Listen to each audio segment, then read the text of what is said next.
6th class Telugu 3వ పాఠం మాకొద్దు తెల్లదొరతనము. ఈ పాఠ్యభాగ ఇతివృత్తం దేశభక్తి ప్రక్రియ గేయం.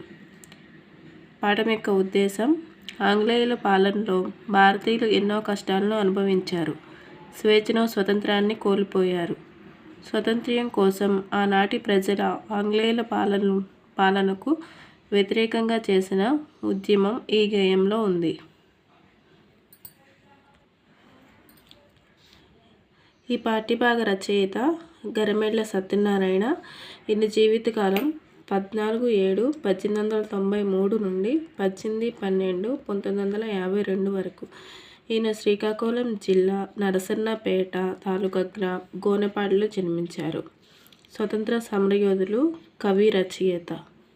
1921లో స్వరాజ్య గీతములు, 1923లో హరిజనుల పాటలు, 1926లో ఖండకావ్యాలు, బాలగీతాలు, భక్తి గీతాలు రాశారు. గేయాలు: దండాలు దండాలు భరతమాత, మాకొద్ది తెల్లదొరతనము అనే గేయాలతో సామాన్య ప్రజల్లో సైతం స్వతంత్ర ఉద్యమ ఉద్దేశాన్ని, చైతన్యాన్ని కలిగించిన జాతీయ కవి.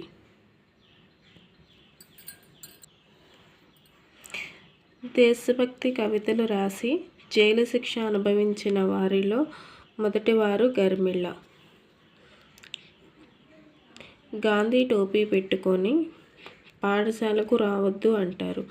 బడిలో రాట్నం పెట్టవద్దు అంటారు. తలపై టోపీ తీసేసి వీపులపై బాదుతున్నారు.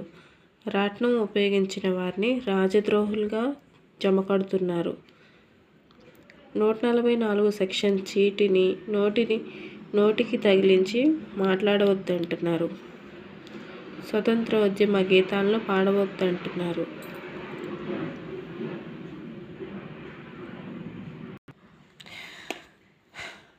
లెసన్ వెనకాల ఉండే గ్రామర్ని కూడా నేను షార్ట్ నోట్ ప్రిపేర్ చేశానండి. ఫస్ట్ది వ్యతిరేక అర్థాలు: కావాలి, వద్దు, మంచి, చెడు, వింటాడు, వినడు. నెక్స్ట్ అక్షర విభాగం. వర్ణమాలలో మొత్తం 56 లెటర్స్ ఉంటాయి.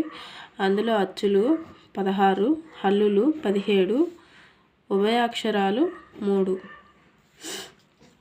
అచ్చుల విభాగం. ఒక మాత్రా కాలంలో ఉచ్చరించే అక్షరాలు అ, ఇ, ఉ, రు, ఏ, ఓ అంటే ఫస్ట్ లెటర్స్. వీటిని హ్రస్వాలు అంటారు. 2 మాత్రల కాలంలో ఉచ్చరించే అక్షరాలు ఆ, ఈ, ఊ, రు, ఏ, ఐ, ఓ, ఔ ఇవి దీర్ఘాలు అంటే సెకండ్ లెటర్స్.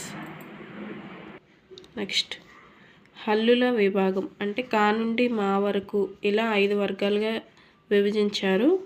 ఇందులో కా, ఖ, గ, ఘ, ఞ ఇది కా వర్గం.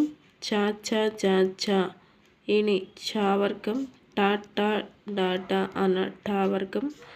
త, థ, ద, ధ, న థ వర్గం. ప, ప, బ, బ, మ ప వర్గం. అంటే ఫస్ట్ లెటర్స్ ఏవైతే ఉన్నాయో ఇవన్నీ వర్గాలు. ఇక్కడ క, చ, ట, త, ప వీటిని పరుషాలు అంటారు.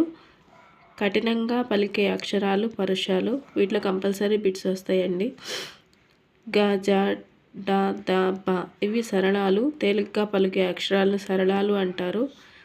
ఞ, ఇని, అణ, న, మ అనునాసికాలు. అంటే ముక్కు సహాయంతో పలికే అక్షరాలు అనునాసికాలు. ఇంకా మిగతావి ఇవి కా, రెండో క, చ, ట, ద, ప, గ, జ, డ, ద, బ ఇవి వర్గయుక్కులు. వర్గంతో ఉండే ఒత్తు అక్షరాలు. య, ర, బండిర, ల, వ, అళ ఇవి అంతస్తాలు. అంగిలి సహాయంతో పలికే అక్షరాలు. ష, ష, స, ష, స, హ ఊష్మాలు. గాలిని బయటికి ఊదుతూ పలికే అక్షరాలు. ఇవి చాలా చాలా చాలా ఇంపార్టెంట్ అండి. వీటిలో కంపల్సరీ బిట్స్ వస్తాయి. పరుషాలు సరళాలు కాకుండా మిగిలిన హల్లులను స్థిరాలు అంటారు. కా నుండి మా వరకు హల్లులు స్పర్శాలు అంటారు. వర్ణోత్పత్తి స్థానాలు కంఠ్యాలు, కంఠం నుండి పుట్టే అక్షరాలు అ ఆ క క గ గ ఞ హ విసర్గ. తాళవ్యాలు అంటే దవడ భాగంలో పుట్టే అక్షరాలు ఈ ఈ చ చ జ జ ఇని య స. మూర్ధన్యాలు మూర్ధన్యాలు నాలుకతో గట్టిగా అంగిలిని తాకుతూ పలికే అక్షరాలు రు రు ట ట డ డ అణ ర ష. దంత్యాలు దంతాల సహాయంతో పలికే అక్షరాలు చ జ త ద త త ద ద న ల స. ఓష్ట్యాలు పెదవి సహాయంతో పలికే అక్షరాలు ఉ ఊ ప ప బ బ మ.